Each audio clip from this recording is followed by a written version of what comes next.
నువ్వు చూపించే ప్రేమ ఎలాంటిది, ఆయన నీ పట్ల చూపుతున్న ప్రేమ ఎటువంటిది? గట్టిగా స్తోత్రం చెప్పాలి అందరు, రెండు చేతులు. హల్లెలూయా. కానీ ఏ ప్రేమతో ప్రేమిస్తున్నాడో ఒక క్లారిటీ పేతురికే లేదు, నిశ్చయత లేదు పేతురికి. ఈరోజు మిమ్మల్ని అందరిని అడుగుతున్నాను, ఏ విధంగా నడుస్తున్నారో మీకే క్లారిటీ లేకపోతే, ఎంతగా ప్రభు కొరకు బ్రతుకుతున్నారో మీకే ఒక స్థిరమైన మనస్సు లేకపోతే, మీరే ఆయన ప్రేమించకపోతే, మీరే ఆయన గణపరచకపోతే, మీరే ఆయన వెంబడించకపోతే, మరి ఎవరు వెంబడిస్తారు ఆయన్ని? మనమే వెంబడించకపోతే మరి ఎవరు ప్రభువుని వెంబడిస్తారు? అందుకే దేవుని సేవకునిగా మిమ్మల్ని హెచ్చరిస్తున్నాను.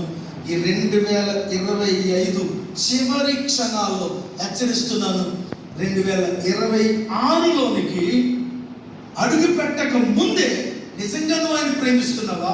నీ మీద నీలో ఉన్న ప్రేమ ఆయన పట్ల సరైనదా, లేకపోతే నటనతో నువ్వు ప్రేమిస్తున్నావా? నటిస్తూ ఉన్నావా? వేషధారణతో బ్రతుకుతున్నావా అనేది పరిశీలన చేసుకుని, పరీక్షించుకుని, ప్రభువా నీవు కోరే స్థితిలోనే నేను ప్రేమించే ఆత్మ నాకు దయచేయదని, అన్నిటికంటే ఎక్కువగా నేను నిన్ను ప్రేమిస్తానని గట్టిగా స్తోత్రం చెప్పాను. అందరు నోళ్ళు విప్పి, అన్నిటికంటే అధికంగా నేను ఘనపరుస్తానని ఆమేన్ చెప్పండి గట్టిగా. అందరికంటే ఎక్కువ అధికమైన ప్రాధాన్యత నీకే ఇస్తానని గట్టిగా స్తోత్రం చెప్పాను. హల్లెలూయా. అన్నిటికంటే ప్రభువా నిన్నే నేను సేవిస్తాను. ఆమేన్ చెప్పండి. హల్లెలూయా. ఇప్పుడు దాకా నువ్వు దేనిని సేవించావో నాకు తెలియదు. ఆమేన్ చెప్పండి గట్టిగా. ఆయన ప్రేమించిన స్థాయిలోనే మనం ఆయన ప్రేమించాలి. ఎంతమంది ఇష్టపడతారు? ఎంతమంది కోరుకుంటారు? రెండు చేతులు ఎత్తి. మనము 2026 ఇవ్వడం కాలాలు, సమయాలు సమస్తము తన స్వాధీనంలో పెట్టుకుని సంవత్సరాలు మనకు బహుమానం ఇస్తున్న ప్రభువుని వెంబడిస్తున్నాం. గట్టిగా స్తోత్రం చెప్పు. హల్లెలూయా. 2025 నష్టం పెట్టింది, 26 ఏదో మేలు చేస్తుందని అనుకోబాకండి. సంవత్సరాల్లో ఈ మేలు లేదు, సంవత్సరాలు సృష్టించిన దేవునిలో మేలు ఉంది. ఆమె చెప్పాలి గట్టిగా. హల్లెలూయా.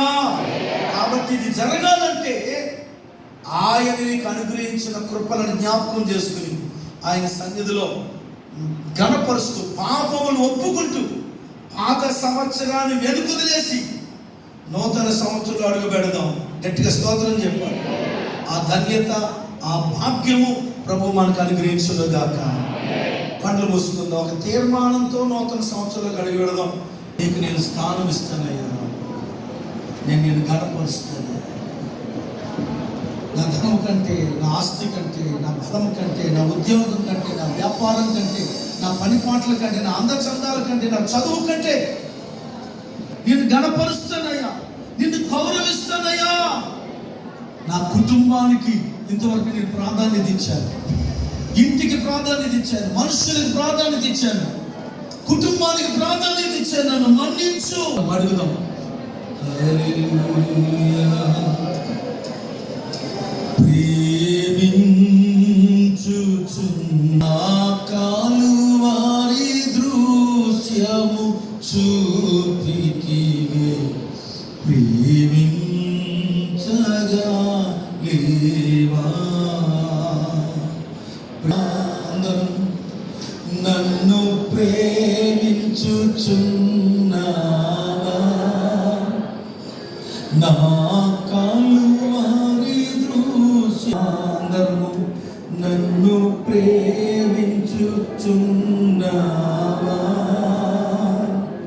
నా కాలువారి దృశ్యము చూపితివే, ప్రేమించగా లేవా? నా కాలువారి ప్రార్థన చేద్దాం. మనల్ని మనమే మీ నడికేంటి? ఒక్కసారి పరిశుద్ధాత్మ దేవుడు మీకు హెచ్చరిస్తుండగా ఇప్పుడు ఒక తీర్మానం చేసుకుందాం. ప్రభువా, నోలు విప్పండి గట్టిగా. ప్రభువా,